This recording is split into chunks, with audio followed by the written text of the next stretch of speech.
လေအားလုံးပဲခုကတော့မှဖြစ်တဲ့အတွက်ကြောင့်မလို့ဆက်လာမတက်ရက်ပြီးတော့မှညီမတို့ရှိရနေကတော့ဆိုမြန်မာလိုဆိုပေးတဲ့ဟာကိုနောက်ကနေလိုက်ဆိုပေးဖို့တက်တာရခံပါလေကိုရဲမဆိုလေးရနော်အရှိကူကမြန်မာလိုဆိုပေးနောက်ကနေလိုက်ဆိုပေးရောနော်ညီမတို့တကယ်ကျွတ်ဆိုတော့ကတော့ရဲ့ဟာလေးလေးညီမတို့ထည့်ချင်တဲ့အတွက်ကြောင့်မလို့ပါဟောဒီလေးတာလေးမှဖြစ်တဲ့အတွက်ကြောင့်မလို့ဒီနာနာလေးနဲ့လိုက်ဆိုပေးကြပါနော်ကျွန်တော်ကနေပြီးတော့ကိုစားပြုပြီးတော့ဘာသာကတော့ဂျိုးကိုရုပ်ထပ်ပြီးတော့ဘာသာပြမှာလည်းဖြစ်ပါခင်ဗျာအားလုံးမလဲဆိုပြီးဖို့ကောင်းကျိုးလိုလားမေတ္တာထား၍တင်ကြားပြတာဆုံးမကြသည်နာနာကိုင်းဝင်ကျေးဇူးရှင်ဟုကောင်းရင်များလှဆရာဆရာမပေါင်းတို့ခင်ဗျာကျွန်တော်ကျမတို့ဒီခရီးကွာဝေးရတကြီးမှာတက္ကတိလာကျောင်းတော်သာတို့ပညာရှာဖွေ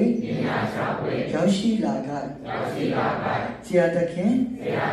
ကျေးဇူးရှင်တို့ပေါ်၌မိုက်တိလျာတွေ့ဝေသည့်လျာမလိမ္မာသည့်လျာကာယကံဟုပြုမှုမှန်မှာပညာရှိခဲ့သောဝစီကံဟုပြုမှုမှန်မှာပညာရှိခဲ့သောမနောကံဟုပြုမှုမှန်မှာပညာရှိခဲ့သောသင်ရှိမြစ်ကြီးပြေဘေကိုချိုးအေးကြီးသာဂယုဏနှင့်မေတ္တာရှိထတနာတိခံခွင့်လွတ်ပါယံတစ်ချိန်နှစ်ချိန်သုံးချိန်မြောက်အောင်စေပြလက်စောချာမတုံဖြင့်အာယုံညုခလူကျိုးစွာဖြင့်ရှိခိုးအပ်ပါတယ်ကျေးဇူးရှင်ဆရာဆရာမပေါင်းတို့ခင်ဗျာ오늘은 저희 학생들이 선생님들께 감사의 정경을 마음을 담아 드리는 날입니다. 저희는 항상 많은 지식과 가르침을 주신 선생님들께 진심으로 감사드립니다. 부모님처럼 사랑으로 저희를 이끌어주신 점은 진심으로 감사드립니다. 혹시 저희가 모르고